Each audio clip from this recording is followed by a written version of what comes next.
think he still would have had a great shot to win it because he was super fast, but it would have not been ideal.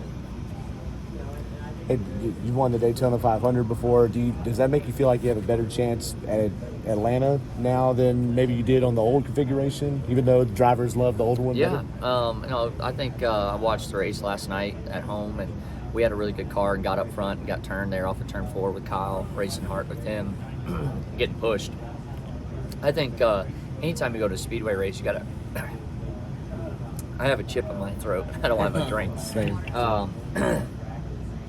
So I think anytime you come to a speedway race, you got to act like you can win the race. And I have the confidence anytime I get in a speedway car that we'll get to the front and be in a good position. And I feel like you have to pick a mindset going into the weekend and really stick with that. And it kind of prevails. I've been on both sides of the winning end of racing really hard the whole race, and then the other side would be riding and then getting that opportunity at the end and winning. For me, it's been very good lately, just racing the whole race, trying to stay up front. But you have things happen like the last time we were here. You can get turned, and it's part of it. But I mean, a lot of people came out of this one wrecked last time. I saw 27 cars wrecked out. So I'd say this time around it'll be a little better, maybe. But those guys that, like myself, that need a win to get in the playoffs, this is a huge opportunity for us, and we'll be aggressive all weekend long, trying to join our teammate in the playoffs, using this as one of those places. But I mean, I think we've got a really fast car, and the draft is always a lot of fun, and handling should come into play with the heat. Why don't you get some water?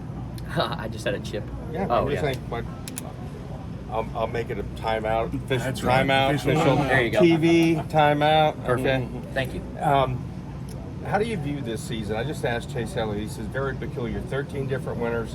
The guy who's on the bubble in points is 8th overall. Yeah. How do you view all this? Yeah, I think I was 12th or 13th overall until last weekend after Road America. And, it's hard to evaluate your season because at this point I'm throwing points out the window. It's like, I got to get a win because there's so many different winners, and that's what really matters. And I mean, somebody could ask you at the end of the year, like, how was your season? And I could be in the 10th in points but not make the playoffs. So I guess it's a bad season because you didn't make the playoffs, but you had a consistent year. I've ran second 2 times this year. I finished third once, so had opportunities and been there when it matters at a bunch of these races, like the 600. And so, I mean, I think it's been a strong competitive year for us. Obviously, we don't have the one thing that matters right now, and that's the only thing that's making it not as good as I'd like it to be. How frustrating is it because you got those chances to win early, so you must have thought, okay, it's going to happen. Now we're getting into the closing stages of the regular season, and because of circumstances, it hasn't. Do you feel the frustration building, the pressure building within your deal, or no? Not, I mean, yeah. I mean, I'd say 2 weeks ago we had a little boiling point there, but I mean, you refocus, and I've got 8 weeks to just focus on driving and know that, throw everything else out the window and just go hard as I can and make these next 8 weeks the best I can to give our shot in the playoffs. I mean, you can't get frustrated when things like this around you are happening. I mean, you've had a solid year to this point. You don't have the one thing that could lock you in, but really happy with my team, and the guys have been working so hard, so I can't say enough about them and our pit crew. So I want it for them as bad as anything, so we'll be focused these last 8 weeks to give us our best chances. Do you change your style at all? Do you try to get more aggressive I think so. Some of this winding down here? Oh, for sure. I mean, you're going to take more chances strategy-wise as well. I mean, like I said, you're not looking for the points. You're looking for one thing, and that's a win.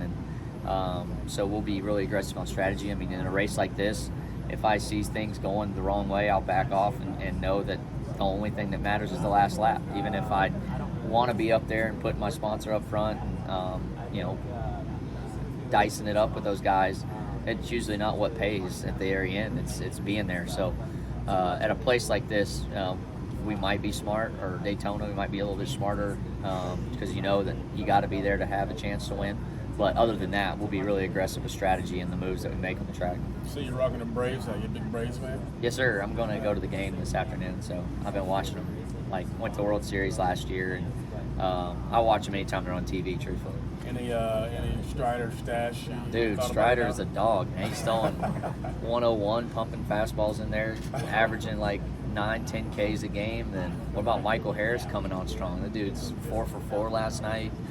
I mean, they have a really good squad, young team, and they build them up right. So I've one of the GMs for the other PBR teams that I'm working with is the lead strategist for the Braves on baseball. So I talked to him quite a bit about it. Austin, That talk game about last night was going. pretty cool. Home runs flying Yeah, out. there was a lot going on last night. You were actually Great stadium. First Mike time I was was there. 4 for 4 last night. Yeah, Harris. Yeah. Yeah, guy's going to be something. Austin, talk about going into the second half of the season. This is the first track NASCAR's visited twice in the 2022 season. What does that bring any comfort to you behind the wheel?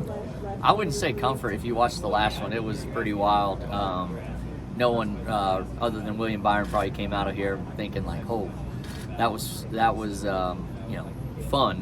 Which it is fun because you're out there slicing and dicing. But the problem is your fun goes away really quick when a wreck happens. I mean, you'll be riding around there, think you're doing a lot of good things and making stuff happen the right way, and then it can go haywire quick. I was myself. I mean, I was driving my way up through there, got to the front, and then Kyle got into me off of turn 4, turned us, and our day was over. So it can just happen so quick here. That's the bummer. It's a lot of fun up until that point. And hopefully, we come out on the good end of this weekend and put ourselves in a position to win a race and lock ourselves into the playoffs. And you're also kind of the face of the new NASCAR on USA with your new show. How does that feel? And talk about giving behind-the-scenes access to Austin Dillon's life. Yeah, it's been fun. I think I hope everyone has enjoyed it.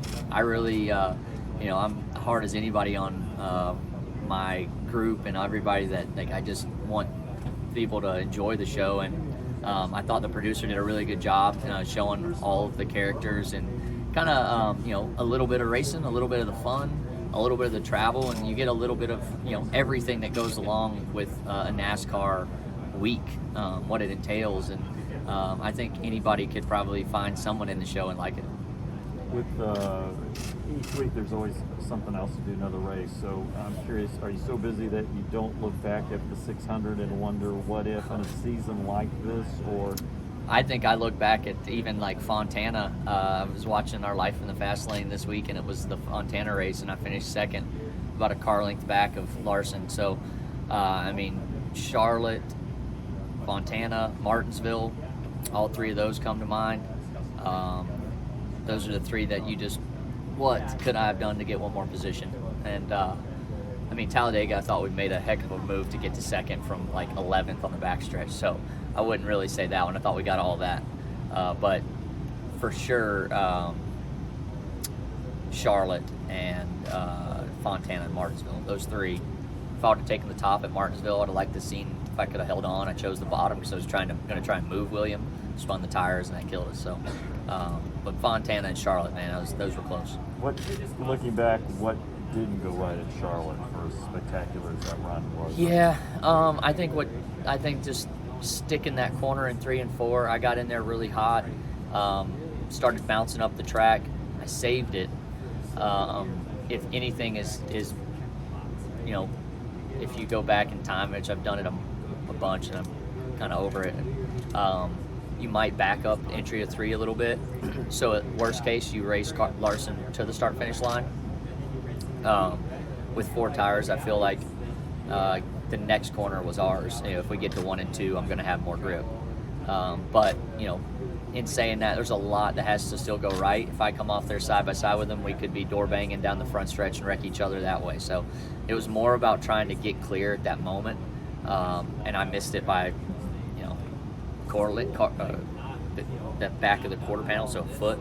And if Chastain doesn't get to the outside of Larson, I still probably have room to race him down into 1. But he got there, and that kind of got us all messed up. What does it mean for the company, or how do you guys look at it after last week with the win? Well, it's huge for RCR, Chevrolet. Being a key partner, we want to go out there and win races for Chevrolet, and it's great morale for our shop. And now we have 8 weeks to do our best to get our team in there with the 3. So I think everybody's committed to try and get both cars in the playoffs. And man, we've been close multiple times, like we talked about earlier in this interview. And I think we've got a good attitude right now and know that our cars are fast. Do you think like in the history books there should be like a different, like this track now should be different than it was before, like a whole new clean slate kind of thing? Definitely interesting. I think you should maybe Atlanta. You should be like by the year or like, yeah. I mean, I think it could it's a different track. I mean, it's not even close. So I mean, I think when the track makes a change like this, it would be interesting to put something by it, like repave or track configuration change. If you put it in the history books, yeah, for sure. There was some more info about a possible street race in Chicago. What's your reaction to a street course race in that environment? I mean, I think that this car can do a lot of cool things. So every time I'm over getting upset about any kind of track change or difference. I think that when we get there and we do something, I always leave thinking, man, that was cool. So I love inaugural events, being a part of those events. The Coliseum was epic, and a lot of people complained about that. And man, when we got there and did it, I had a blast. So I'm sure if we do that, there'll be some parts of it that we'll have to fight through and figure out. But if we do it, we do it.